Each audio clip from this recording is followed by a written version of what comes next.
നമസ്കാരം. ഗുരുവായൂർ ഉത്സവമൊക്കെ നടന്നുകൊണ്ടിരിക്കുകയാണല്ലോ.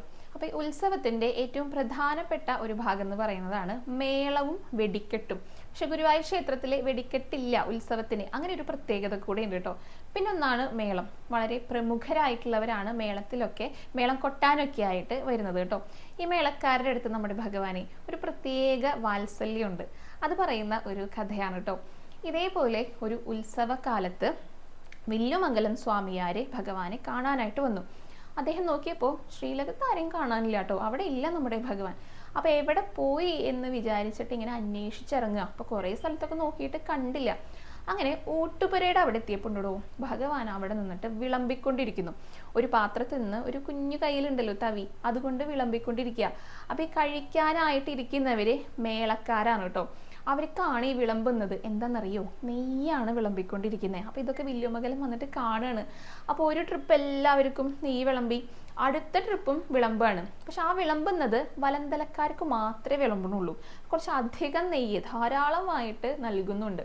അപ്പോൾ വില്ലുമംഗലം വിചാരിച്ചു, ആദ്യത്തെ ട്രിപ്പ് എല്ലാവർക്കും കൊടുത്തു, അടുത്ത ട്രിപ്പ് കൊടുക്കുന്നുണ്ടെങ്കിലും എല്ലാവർക്കും കൊടുക്കണ്ടേ, പക്ഷേ ഈ വലന്തലക്കാർക്ക് മാത്രം എന്താ ഭഗവാൻ ഇങ്ങനെ കൊടുക്കണത് എന്ന് വിചാരിച്ചിട്ട് ഭഗവാന്റെ അടുത്ത് നിന്ന് ചോദിക്കാം, അല്ല കൃഷ്ണ, നീ ഇവിടെ വന്ന് നിൽക്കുകയാണല്ലേ, എന്താ ഇവർക്ക് മാത്രം, ഈ വലന്തലക്കാർക്ക് മാത്രമേ ഇങ്ങനെ നെയ്യ് വിളമ്പിക്കൊണ്ടിരിക്കുന്നേ, അതും ധാരാളമായിട്ട് നൽകുന്നുണ്ടല്ലോ എന്ന് ചോദിച്ചു.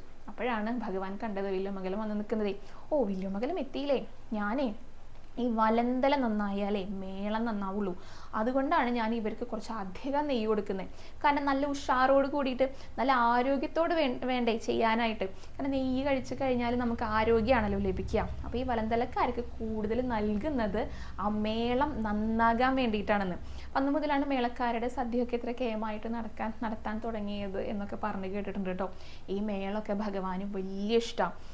ഈ മേളൊക്കെ ഒന്ന് കേട്ടിട്ട് ആസ്വദിക്കണതും നമുക്ക് കാണാനായിട്ട് സാധിക്കും. ഭഗവാൻ പുറത്തേക്ക് ആനപ്പുറത്തിരുന്നിട്ട് കേൾക്കുന്ന കാണാം, പഴുക്കാമണ്ഡപത്തിലിരുന്ന് കേൾക്കുന്നത് കാണാം. അപ്പോൾ ഇതൊക്കെ വലിയ ഇഷ്ടമാണ് നമ്മുടെ ഭഗവാന്. അപ്പം അതിലൊന്നിലും കുറവ് വരാൻ പാടില്ല. ഏറ്റവും മികച്ചതായി തന്നെ ചെയ്യണമെന്ന് ഭഗവാന് നല്ല നിർബന്ധമുണ്ട്. ഇപ്പം മേളം മാത്രമല്ല കേട്ടോ, ഭഗവാന്റെ ഉത്സവത്തിലെ എല്ലാ കാര്യങ്ങളും ഏറ്റവും മികച്ച രീതിയിലാണ് ഗുരുവായൂരിലെ നടക്കുന്നത്. അതിൽ മേള സദ്യയും വളരെ കേമമായിട്ട്, ഇപ്പോൾ ഗുരുവായൂർ ക്ഷേത്രത്തിൽ മാത്രമല്ല കേട്ടോ, മേളക്കാർക്കൊക്കെ അവരുടെ സദ്യയൊക്കെ വളരെ കേമമായിട്ടാണ് നടത്തുക. അപ്പം അതിന് പുറകിൽ ഇങ്ങനെയൊരു കഥ കൂടെ പറഞ്ഞ് കേൾക്കാറുണ്ട്. അപ്പോൾ ഈ സദ്യ കൊടുക്കുന്ന സമയത്ത് ഭഗവാനും കൂടെ അവിടെ വിളമ്പാനായിട്ട് ഉണ്ടാകും എന്നാണ് വിശ്വാസം.